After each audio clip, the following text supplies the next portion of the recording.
एक लड़का कई 100 किलोमीटर का सफ़र करने के बाद अपनी गर्लफ्रेंड के पास जाता है शादी करने के लिए, और उसकी गर्लफ्रेंड ने उसे एक होटल में शादी करने के लिए बुलाया था। और वो लड़का खुशी की वजह से इतना झूम रहा था कि मतलब उसे इतनी खुशी थी कि वो कपड़े वगैरह लेकर, शेरवानी वगैरह लेकर, जो कुछ होता है सामान शादी के लिए, वो सब लेकर, उसके लिए अंगूठी, पायल वगैरह सब लेकर वहाँ पर पहुँच जाता है।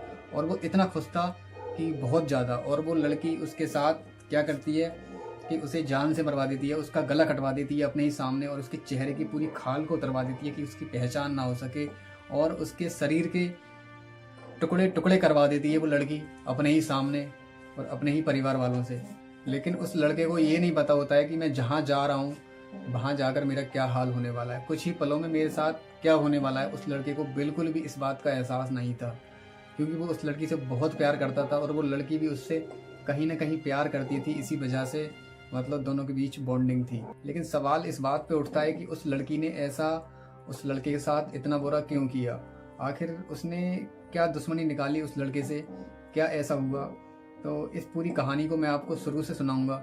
जब आप पूरी कहानी को जान जाओगे तब आपके पैरों के नीचे की ज़मीन खिसक जाएगी और आपके कान भी चौंक जाएंगे इस बात को सुनकर कि क्या कोई लड़की भी किसी लड़के से प्यार करने के बाद इस तरह से उसे धोखा देकर उसे मरवा देती है।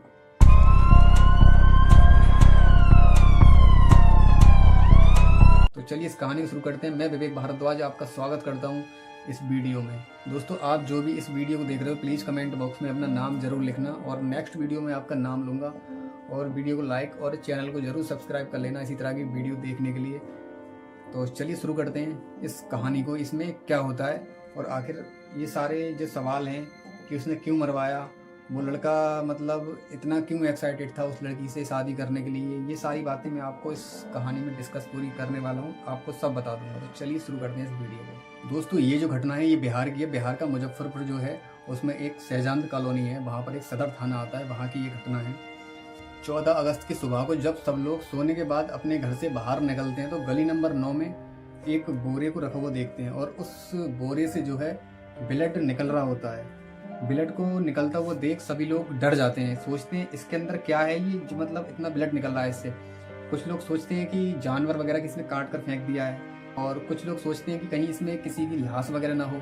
ये सारी बातें सभी लोगों के दिमाग में आती हैं, और वो सभी लोग वहाँ पर इकट्ठा हो जाते हैं। वहाँ खूब भीड़ लग जाती है। भीड़ लगने के बाद उन्हीं में से एक आदमी पुलिस को इन्फॉर्म कर देता है वहाँ पर, और जो सदर थाने की पुलिस है वहाँ पर तुरंत पुलिस आती है, और पुलिस आते हुए इतनी सारी भीड़ को वहाँ से हटाती है। हटाने के बाद उस बोरे को वहीं पर जो रखा हुआ था उसे देखती है। देखने के बाद क्या करते हैं, जैसे ही पुलिस वाले उस बोरे को खोलते हैं तो उनकी आंखें फटी रह जाती हैं।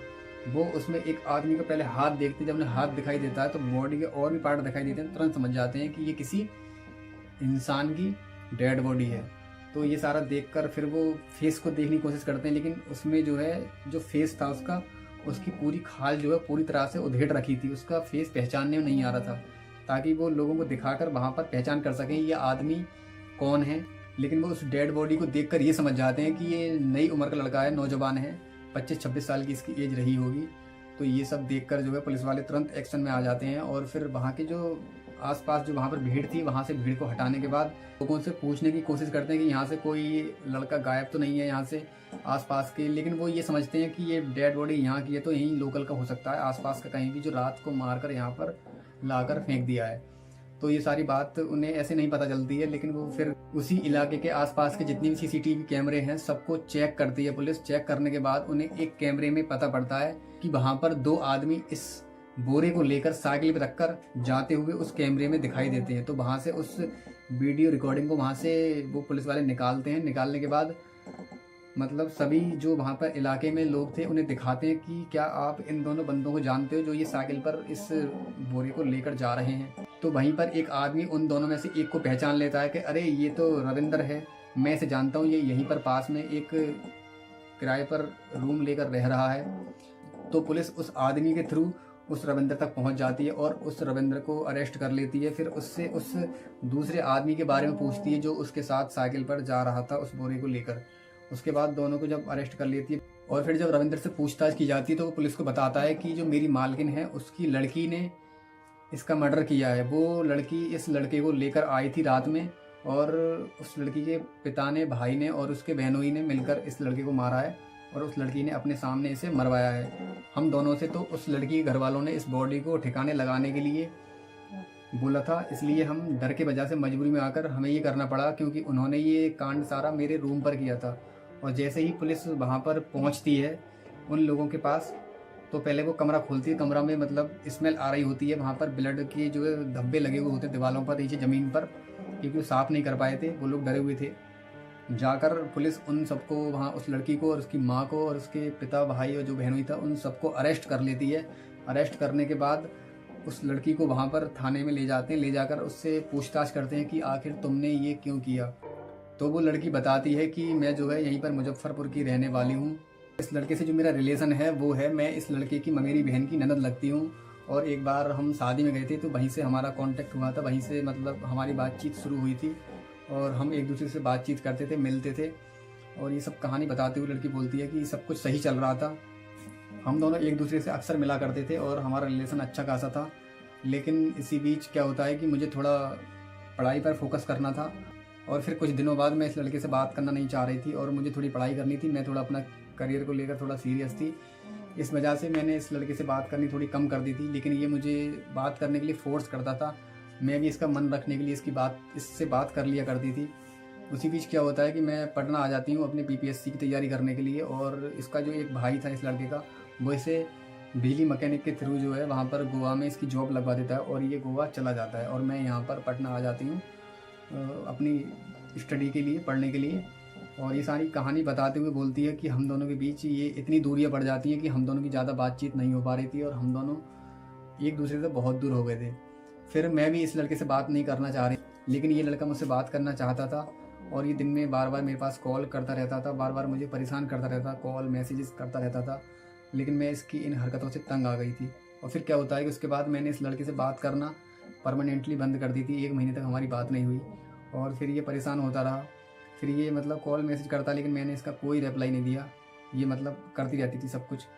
उसके बाद मैंने फिर इससे बोला कि तुम इतने परेशान रहते हो, तुम अपने करियर पर ध्यान दो, मुझे भी ध्यान देने दो। लेकिन इस बात को ये सीरियसली नहीं लेता है और इसके समझ में नहीं आता था। और ये लड़का फिर एक दिन क्या करता है कि मेरे और अपने फ़ोटो जो है, अपने रिलेशन वालों के जितने भी नंबर थे इसके पास, सबके पास हम दोनों के फ़ोटो सेंड कर देता है और सबको दिखा देता है।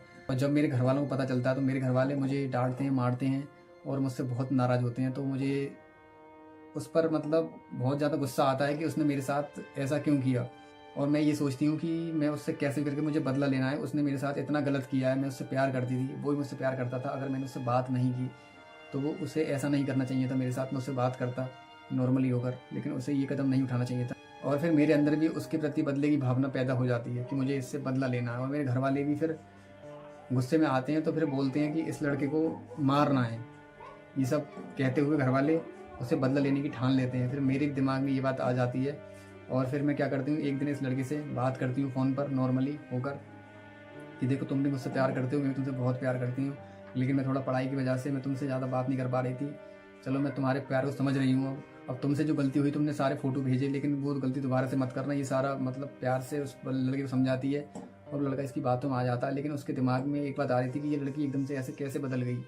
और वो लड़का उस लड़की की बातों में आ जाता है, उससे बात करने लगता है। 1-2 दिन बात होती है, धीरे धीरे वो लड़की उस लड़के को उलझाती है। और फिर बोल रही थी कि मैंने उससे बात करना शुरू किया था तो मैंने उससे कहा था कि तुम मुझसे शादी करना चाह रहे थे, मैं भी चलो तुमसे शादी करने के लिए तैयार हूँ और आप बताओ कब आ रहे हो, और आकर एक दिन हम कोर्ट मैरिज करते हैं और फिर अपनी ज़िंदगी जिएंगे आराम से।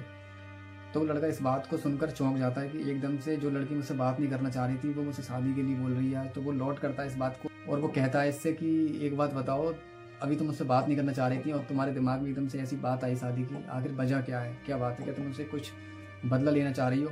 तो इस बात को वो सोचती भी है कि कुछ ऐसा उलझाऊं मैं इसे ताकि ये मेरी बातों में आ जाए। और वो आखिरकार लड़का बातों में आ जाता है कि ऐसा वैसा कुछ नहीं है, तुम वैसे ही परेशान हो रहे हो, मैं तुमसे प्यार करती हूँ, मैं तुमसे शादी करूँगी, मैं तुम्हें इसलिए बताओ कब आ रहे हो तुम, मैं तुम्हें इसलिए बुलाना चाह रही हूँ, तुम बताओ कब आ रहे हो, हम दोनों शादी करेंगे। तो वो लड़का इस बात को सुनकर खुश होता है और एक डेट को डिसाइड करता है कि मैं 13 अगस्त को आ रहा हूँ ऐसे ऐसे मुजफ्फरपुर और तुम तैयार रहना। वो लड़का वहाँ से अपना जो है पूरा शादी का सामान वगैरह लेके वहाँ से जो भी होता है उस लड़की के लिए वो सब लेके वहाँ से रवाना हो जाता है। और 13 अगस्त को वो लड़का मुजफ्फरपुर पहुँच जाता है और फिर बोलती है कि मैं उसे लेकर एक होटल में चली जाती हूँ, वहाँ जाकर मैं उसे थोड़ा खाना वाना खिलाती हूँ क्योंकि लास्ट दिन था उसका इस दुनिया में, इसलिए मैं उसे थोड़ा प्यार भी करती हूँ। और प्यार व्यार करने के बाद 2-3 घंटे हम दोनों एक दूसरे के साथ रहते हैं। रहने के बाद क्या होता है कि मैं फिर बाथरूम में जाकर अपने घर वालों को फ़ोन कर दिया मैंने कि ऐसे ऐसे वो मेरे साथ है, मैं उसे लेकर आ रही हूँ और आप जो है रविंद्र के कमरे पर, वहाँ पर मैं इसे लेकर पहुँच रही हूँ, वहाँ पर पहुँच जाना इस आप सब लोग। उसके परिवार वाले इस बात को सुनकर जो है तैयार हो जाते हैं कि ठीक है तू पहुँच वहाँ पर। और फिर बताती है कि वो मैं अपने साथ उस लड़के को लेकर रविंद्र के रूम पर पहुँच जाती हूँ और उसे नाश्ता वगैरह वहाँ कराती हूँ। उसके बाद क्या होता है कि थोड़ी देर बाद गेट बजता है और जैसे ही वो लड़की उस गेट को खोलती है तो बाहर देखती है तो उसके पिता, उसके भाई और उसका जो बहनोई था वो तीनों वहाँ पर बाहर खड़े हुए होते हैं और उनके हाथों में इतने लंबे लंबे खंजर होते हैं। और वो लड़का इस चीज़ को देखकर समझ जाता है कि आज मेरा दिन आ गया, क्योंकि वो चारों तरफ से घिर चुका था। उसे समझ आ गया कि इस लड़की ने मेरे साथ साजिश रची है बहुत बड़ी वाली। फिर कोई बात नहीं, लड़की अंदर आती है, उससे बोलती है कि सॉरी जयप्रकाश, मैंने तुम्हें यहाँ पर सिर्फ बदला लेने के लिए बुलाया था। और वो लड़का उसी टाइम उस बात को सुनकर दंग रह जाता है। और फिर वो बताती है कि मेरे भाई ने उसकी गर्दन पर चाकू से वार किया, लेकिन वो डर की वजह से मेरे पीछे आकर छुप गया। फिर मैंने उस लड़के का हाथ पकड़कर जयप्रकाश का उसे सामने कर दिया कि मैं तुम्हें नहीं बचा सकती। तो ये सारी बात सुनकर बेचारा डर जाता है वो, और उसके जो घर वाले हैं, उसके परिवार वाले जो हैं, चाकू से उसके शरीर पर बारी बारी से वार करते रहते हैं, उसकी गर्दन काट देते हैं और उसके चेहरे को पूरी तरह से, उसके चेहरे की जो खाल है उसे पूरी तरह से उतार देते हैं। और वो बताती है कि मेरे भाई ने जब मेरे सामने उसके पेट में खंजर मारा था तो उसकी सारी आंतें बाहर निकल आई थी। ये सब देखकर मुझे बिल्कुल भी तरस नहीं आया, क्योंकि मेरे सर पर और मेरे परिवार के सर पर इस बात को लेकर गुस्सा था कि उसने मेरी इज्जत को तहस नहस कर दिया। और फिर हम लोगों ने उसे जान से मार दिया, उसके शरीर के टुकड़े करके एक बोरे में भर दिए। उसकी लाश को ठिकाने लगाने की हमने प्लानिंग बनाई। तो हमने रविंद्र को और एक लड़का और था उसके साथ, उन दोनों को भेजकर उस लाश को यहीं पर करीब 100 मीटर दूर कॉलोनी में वहाँ पर फिकवा दिया था बोरी में रखकर। तो ये सारी घटना थी।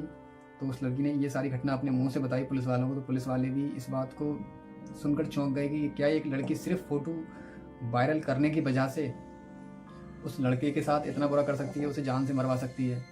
क्या आज के दौर में प्यार की यही कीमत है? कोई सच्चा प्यार करता है क्या उसके साथ यही होना चाहिए? अरे अगर तुम्हें अगर बदला ही लेना था उस लड़के से तो FIR वगैरह करा देते कि ये लड़की को ब्लैकमेल कर रहा है, ऐसा कुछ कर रहा है, तो कानून अपने आप उसे उसके हिसाब से सज़ा दे देता, 1-2 साल अंदर रखता, कम से कम उसकी जान तो ना जाती। तुमने उससे बदला लेकर क्या निकाला, क्या मिला आखिर तुम्हें? तुम खुद भी जेल में हो और वो बेचारा दुनिया से चला गया। वो सच्चा प्यार करता था, इस वजह से वो आया तेरे पास। लेकिन यार अफसोस की बात, ये समाज कितना गंदा होता जा रहा है, कितने अत्याचारी लोग इस समाज में पैदा होते जा रहे हैं। तो आज की कहानी बस यही थी दोस्तों। इस घटना को सुनने के बाद आपके दिमाग में कोई क्वेश्चन आया हो और कोई भी राय अगर आप रखना चाहते हैं कमेंट बॉक्स में तो ज़रूर लिखना। और इस वीडियो को लाने का आपके सामने मेरा एक ही पर्पज़ था कि मैं अपने समाज को जगा सकूं, लोगों को इन सब चीज़ों से अवेयर करा सकूं कि प्यार के नाम पर भी धोखा होता है, क्योंकि समाज बहुत गंदा होता जा रहा है। इस समाज में पता नहीं यार कैसे कैसे लोग हैं। तो चलिए अपने भाई विवेक भारद्वाज को आगे दो। मिलता हूँ नेक्स्ट वीडियो में। जय हिंद, जय भारत, वंदे मातरम।